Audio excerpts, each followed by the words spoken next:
be it Wyvern or Banshee. I think it's a player that goes 50% Wyvern, 50% Banshee is going to be weaker than a player that commits 100% to either. YouTube, I am actually doing hunts for the first time outside of a hunt event, and I have a special guest for y'all.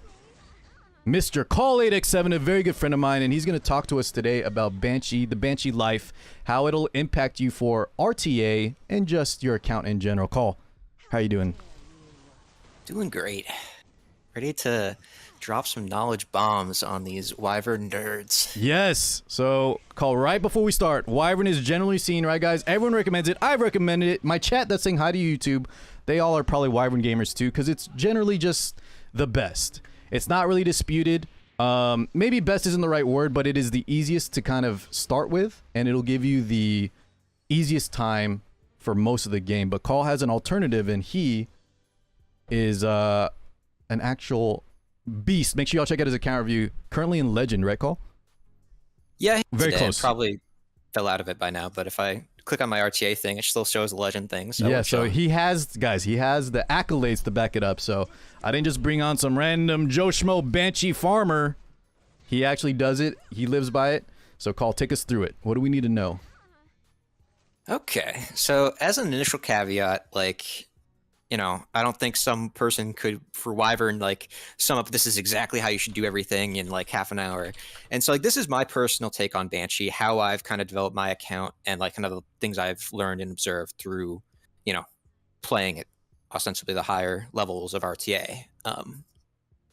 And so I think Banshee is a misunderstood hunt. I think it has a lot of unexplored potential as far as the degree to which people kind of invest in it.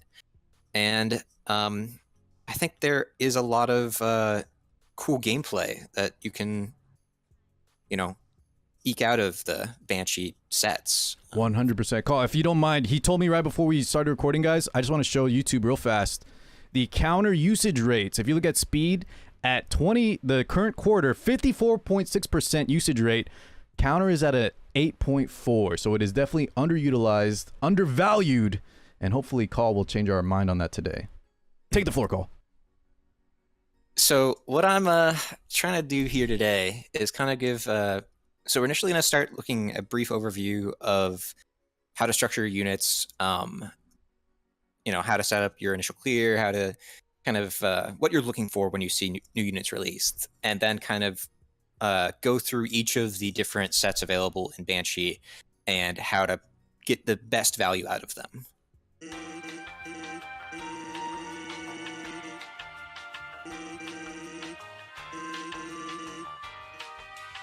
Banshee is, in most metrics, the easiest hunt.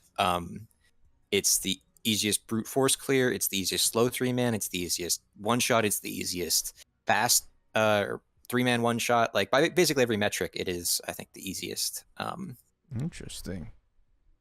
And so, for me, like, my standard Banshee clear is a very slow brute force 3-man, not a one-shot, takes forever. And that, I think, is a turnoff to a lot of people. Like, some people have practical reasons, like if they need to free up their phone for stuff. But I run Flurry, Landy, and Angelic Montmorency. And with relatively little gear, that is a pretty stable 3-man, and everyone should have those 3 units, especially since 2 of them are specially changed units, and Landy is one of the highest priority limiteds to pull. And she'll be coming back, guys, on the group selector. That should be happening hopefully soon. Smilegate will give you guys an option to pick your own limiteds in a one-time like group summon event. So if you want to try that slow team like Call has, which he doesn't mind not one-shotting, most people focus on one-shot, but like he said, it depends on your reasons. Yeah, and especially for newer accounts, you get a lot of value by working in that 3-man in terms of progressing like through your 6 stars faster. At the point I'm at in my account, I use that free slot for friendship farming. So it also allows you to max that out very easily. And, you know, it's kind of a meta level conditioning, because if you're a Banshee main, you're not going to be fast. So you better just embrace the slow life, you know? Slow down! I want to get there, but I want to get there alive! But for hunt buffs, you definitely want a faster clear than that. And so you would want to look towards the one-shot options, of which there are many, many, many. As some of the premier one-shotters that I'm aware of are Ram, who was a free collab unit, so if you were playing during that era, which would be easy. If not, I don't exactly know when she'll be back. Baiken, who's coming up and is remarkably easy to clear with. The best. Yeah, and I don't think it's that close. Her gear threshold is wildly low, and she doesn't even require that much mole investment. Because of the fact that she takes 2 turns, and you can really double dip on her artifact, usually Daydream Joker. And Strays, just with his, brute force crazy damage, you can also set up a relatively easy clear with Wanda. Yeah. If you want the fancy tech for it, you want a non-specialty change Wanda because she has a shorter animation on her S3. Oh, that's right. We can save time on animations, guys. But in the beginning, I would honestly just say use whatever you have on hand. Straws would be like a more endgame option if you pick up Baiken. And call from my screen here, the support options as well are very, very easy and accessible too. Yes. So, Call, do you want to talk about like what kind of utility units we need besides the one-shot, the actual one-shotter? Leo is definitely a pretty consistent homie. Lucy actually enables some very, very low gear threshold hits with her restrict stopping the Banshee from pushing itself up to split, so you can do some gimmicky stuff with that. And we would want that if we're not going for a one-shot, correct? It's like a pseudo, kind of in between a one-shot. It's like a fast clear, I guess. Buys us more time in case we couldn't do enough damage. Yeah, faster than basically any comparable non-one-shot because you dodge the split phase. Okay. And Vivian is going to very good for setting up your attack buff and clearing out the initial waves. But I'm not like a PvE god by any means, so there's probably definitely some resources out there to find kind of what the easiest clear for you personally. Sure, and just for the sake of this video, guys, basically the gist is you have your one-shotter. Call already mentioned the ones that you use to one-shot, Baiken, Ram, etc. You have your attack-up unit, Vivian, who also, she's nice because she can also help clear the wave, but she's not necessary. If you have any 2-turn plus attack-up unit, that's very good. And then you have your defense breakers and AoE clears. That's what T-Area and Leo are, and those are both super accessible. But there's a lot of different options. I'm sure chat can throw out a bunch. They all use different ones too. The point is, like Call's mentioning, is it's just very, very easy and accessible.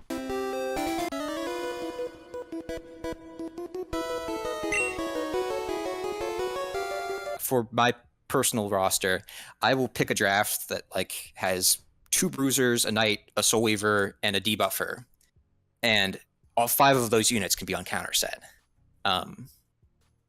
Like from the full spectrum of units, like very aggressive, like pretty YOLO build, like Milim can be counter. Bruisers, you see Landy, Bellion, Archdemon. For kind of the base speed DPS, you have Rem and Mercedes. A lot of mitigation knights like Pillis, FCC, and Carmen actually are great on counter. Counter Maid has terrorized many a foe that I've fought before. And then debuffers like Dizzy and AOL all can fit very naturally onto counter. I've seen it, yeah, for sure.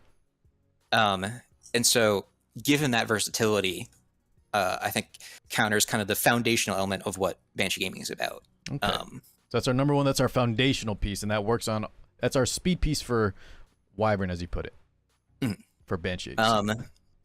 And like as we were kind of mentioning earlier, like it has the unique distinction of adding an effect relative to stats. So certain units like Elf Mage's Mediator Queric, which is a freakishly powerful, cool build, is on counter because he doesn't really care about too many stats overall. Like he doesn't need DPS stats, he doesn't need FRES. He can kind of just focus on speed and bulk.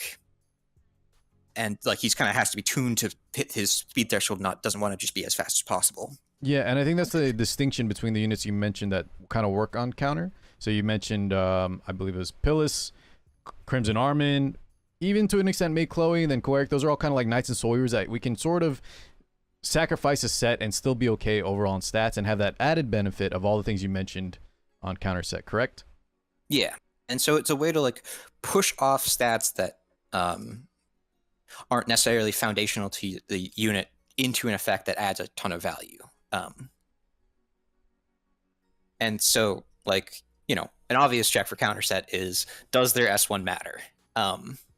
And usually, if you're a good unit, like a lot of good units have S1s that matter. So it is a pretty broad pool of units that are able to utilize it in some way or another. And so when you're building out your Banshee or your counter gear, you have to keep a pretty broad eye for stats. I think, yeah, like even more so than speed in some way, like obviously like bad rolls are bad rolls, but given the spectrum of units that you can build on it, like combinations of any bruiser stats, any aggressive stats, even like some of those weird combinations like effectiveness attack, can go on a unit like Politics or Archdemon. FF Res goes on like units like Dizzy and AOL.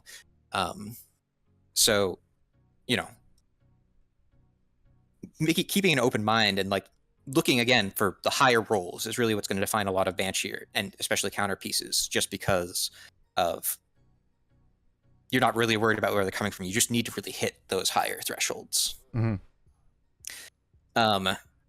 And I think this is going to be one of the topics that I think is really going to be important to understand. And I think it's one of the hardest and underrated parts of being a counter gamer is understanding your speed thresholds. And what I mean by that is you're not every unit has to be like blazing. Because, you know, it's always an opportunity cost as far as your builds go. Contrary to popular belief, Call, not every unit has to be blazing. Yeah. Yeah. So you have to understand what the purpose of each unit is. So like I am, you know, one of the, I think it's fair to say, premier counter landy players in the game. Mm-hmm. And I've seen a lot of people interested in building similar landies. And something I see constantly is, you know, even if like their raw gear score value rolls, whatever is good, they aren't properly aligning their stats with the role of the unit.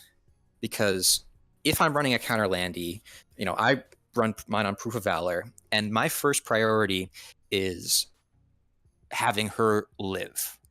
If she doesn't live, she's not a unit. That's the first primary check that she has to pass to do her job. And so I see a lot of people kind of try and copy my build, but they'll end up like at 185 speed as opposed to mine, which is 170. And that might be like, it might have better rolls. It might be the best pieces of gear that they have. But the opportunity cost of investing those stats into speed relative to bulk means you don't pass that primary check of do you live or not. Yep. And so appropriately investing the stats that you have to work with towards the end goals that you need is, I think, a really important part of building effective counter units.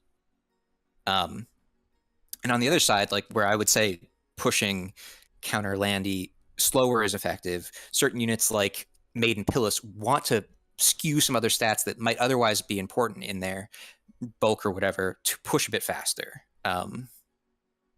Because having them earlier gives you a lot more opportunity to, you know, like I run my mate on Water's Origin, and having her be that bit faster allows her to get those cuts, get those push past that otherwise would leave me in a bad situation if she was, you know, 180.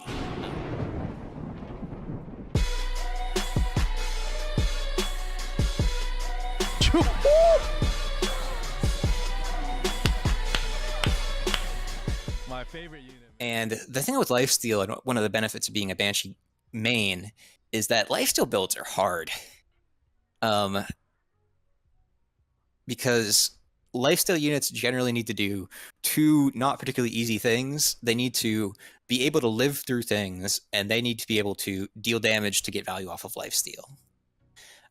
So I think building Lifesteal units is generally very gear score intensive. I would say a lot of the Banshee units are, just because of what we said at the beginning, right? With the lack of free speed stat, we automatically have to have a little bit more gear or stats on our gear.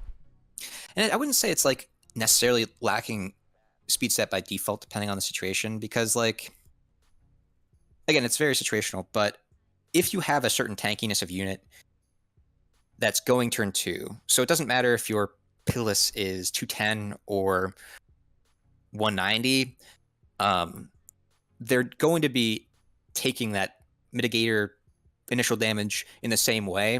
Mm-hmm. And so, like, it obviously matters for, you know, getting to your turn and having proccing certain effects in the right order. But for, you know, counter specifically, there's not that much difference if you're taking the first, like, a hard turn 2 position either way, whether it's, you know, a little bit faster, a little bit slower, because you're going to be either living or dying in roughly the same kind of way. Sure. And so, sometimes that will certainly come up, and you do have to make sure that you are hitting the benchmarks that you need to. But it's not quite as oppressive for certain kinds of counter units as I think some people would say. So Lifesteal, in your opinion, needs a higher focus on overall stat allocation than counter, right? Yes. Okay. Yeah, I think Lifesteal units are really hard to build. Interesting. Chat, what do y'all think about that one? Call, can we mention a few just the meta Lifesteal units right now? I know, would we say Lionheart Sermi? I think the general consensus is to be Lifesteal. She can work on a lot of different sets, but Lifesteal I think is the favorite. Remnant Violet is another one that has options, but is very good on Lifesteal. Throw out a few others. Charlotte, yes, Fire Charlotte. Call, would you say that's almost mandatory for Fire Charlotte? Yes, I think it is about as close to mandatory as it could be. SSB is another great payoff for Lifesteal. Tempest Surin and Solene both have a lot of value off of Lifesteal. It's certainly not nearly as versatile of a set as like a counter set would be, or obviously speed set would be. But the units that want it like really fundamentally function differently when they're on it. Like if you look at what a Lifesteal Surin does versus a non-Lifesteal Surin does, they do not do the same thing. Right. And yeah, some of those units that are on that are, pretty meta defining, like Rylot especially is a huge one right now. Sermi is a very good one. And so to really like unlock their full potential, you're going to have to spend some real time in the Banshee pits. Yes.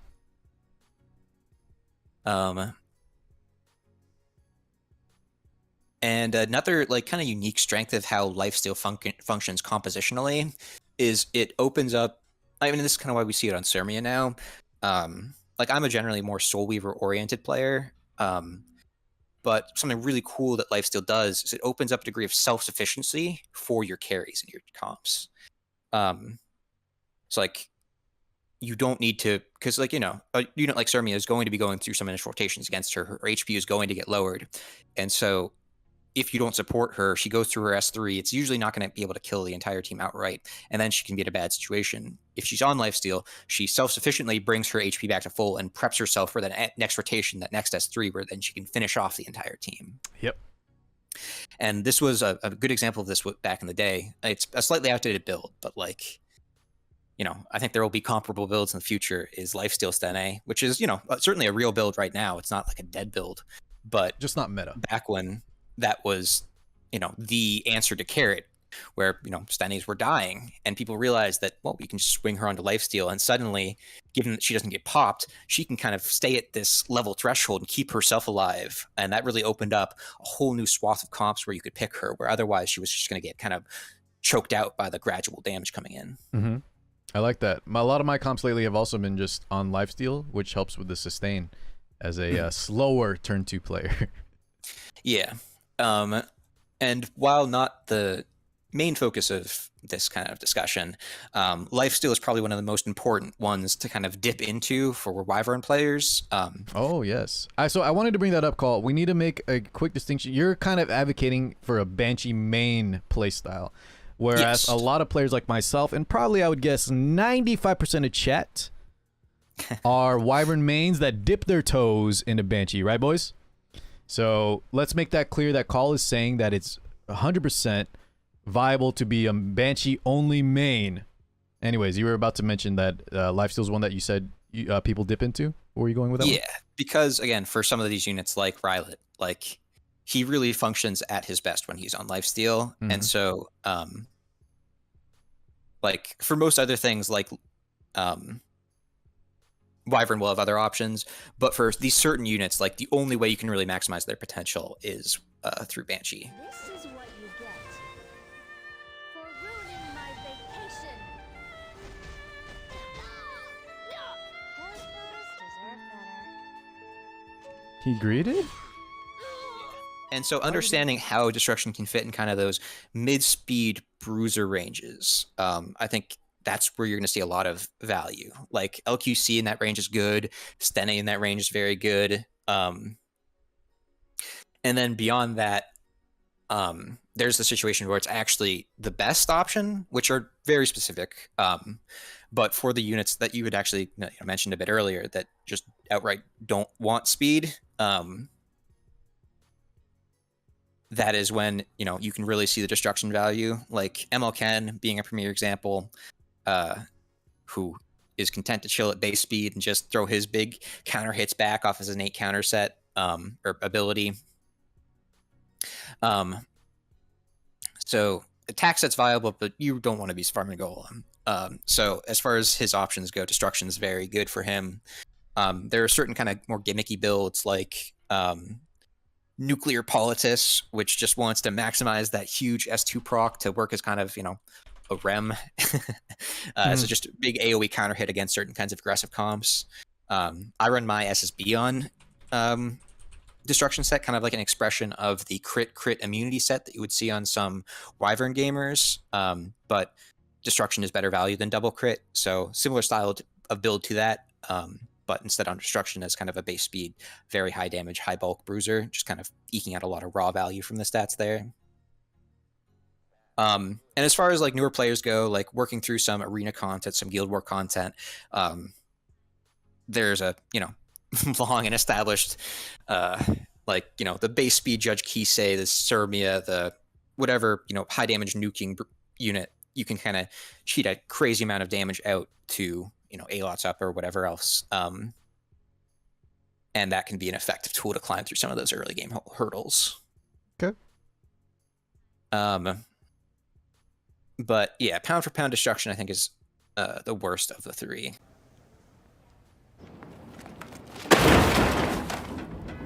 To recap real fast, Call, list the units that you have currently that you use on a regular basis on destruction. So I have my LQC, Little Queen Charlotte. Little Queen Charlotte, my Seaside Bologna, my Spectre Tenebria, my Mortelix, I guess. The Great Morse on destruction. Oh my god. Hell yeah. Okay. Is But there you said Spec else? Tenebria, Little Queen Charlotte, Seaside Bologna, Mortelix are the main ones so far. Mm-hmm. Okay. And my Celine. And Celine's on destruction, which actually, guys, that sounds pretty good as a Banshee main because, as we've discovered, Celine with her massive amounts of CR push, you can kind of find with 200, which is definitely overkill on speed boots and speed set. So get that extra crit damage, maybe. Yeah. And my Ravi's also on a pretty good destruction. And Ravi on destruction. Okay. All right. That's quite a few. Destruction is also very useful for just getting good enough gear on PvP or PvE units. Like that's a thing that needs to happen on your account. And if you roll destruction pieces, you'll be able to fill out those kind of standard rolls. And for Meru, it's like a 50-50. Yeah, she stops Meru, but what else did you want me to pick in that spot, guys? I need a carry unit in case he bans Lionheart. SSB won't work. Charlotte's not really ready. So if you are about the Banshee gaming life, I think it's very likely you'll find yourself playing a lot of Soul Weavers and Knights. And Resist Set is a very, very important tool to rounding out those builds. It's at its best probably like on my Pilla style of build where she is on her counter set and then uses the res set to great effect to kind of push her F-res threshold up such that she can fight against the Liliuses, the Pierres, those kind of units that would otherwise kind of lock down your whole team. So it's a great set to round out, I think, a lot of Soul Weaver and Knights builds as a, two-piece set. You can also, as an option, go triple resist set. I've got a number of units on my build that are built on triple resist right now. And again, it is, stats against stats as far as speed set goes. So you are losing value in a one-to-one sense. However, it does let you hit an overall higher threshold of effect resist, which, especially as new players starting out, like it can feel really intimidating to kind of just like work your F-res up to that level where you're really comfortable taking that unit into as a reliable cleanser. And I think triple resist set is a great way, especially as you're transitioning off of some of those like 75 pieces to build out those units to an effective level. Triple resist set. Okay. There's a couple basic lessons that I think make Abyss pretty easy for a Banshee gamer. Oh, okay. 200 effect resist means you do not get debuffed by default against any of the big monsters, and a pretty specific job, and it does it well enough. Yeah. It just ties back into the fact that you need to identify first what the role of the unit is. Correct. All right, boys, slight editing to wrap it all up, because that video was recorded a while back. We were just releasing it now. It's never a better time to release this whole Banshee talk, so I have a few questions for y'all. Did this help you better understand that Banshee can definitely be a viable strategy instead of just rushing and maining Wyvern gear and Wyvern units, the speed sets, etc.? If you want to be a lifesteal counter effect resist gamer like Call and some other players, if you watch Jello in the Shinkai Cup, one of the most competitive tournaments, he's showing how strong counter sets can be. Consider going into Banshee if you think it suits you. Just remember, you will have to work a little bit harder than players that start on Wyvern, but it can also be equally, if not more, satisfying if it suits you. One last thing I want to leave y'all with is Baiken will be available for a few more weeks. This is why I was saying this is more, or sorry, not a few more weeks, a few more days only, boys. So try to get her. Could really consider, check out my Baiken/Elfelt video, Dizzy video, where I go over the pros and cons. But those of you that want to be a Banshee main, consider Baiken over the others with priority, because she is the #1 unit at killing Banshee even without rage set. Okay, I've been doing some reviews where we try to get Baiken doing one-shot Banshee as early as possible. You will still need a lot of Molagora and a nicer attack or destruction set, preferably.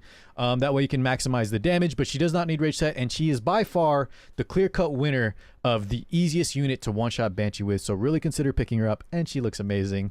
So yeah, I wanted to release this video because Baiken's about to leave.